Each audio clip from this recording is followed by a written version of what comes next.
Hey friends, welcome to Sophie's kitchen. Today I'm going to show you how to make this healthy, easy and tasty curry leaves chutney. It's a lovely combo for your idlies, dosas and uthappam. These are the ingredients. Let's start off. In a pan, add 2 tablespoons of oil,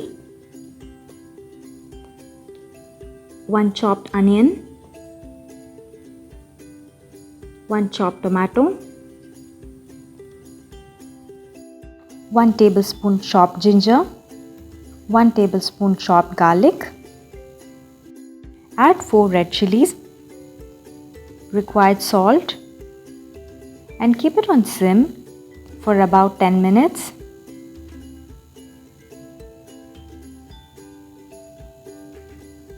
The onion has turned translucent and the tomato has become nice and mushy. Now let's add the curry leaves and the chopped coconut. Toss it for about 2 to 3 minutes.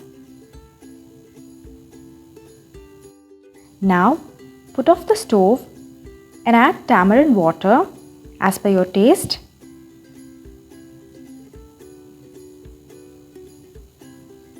Let it cool down. Add little water and grind it to get a consistency like this. Transfer it to a bowl and a chutney is ready to be served. Do try this easy recipe and post in your comments and feedback. Don't forget to subscribe, hit the bell button and stay tuned for my upcoming videos.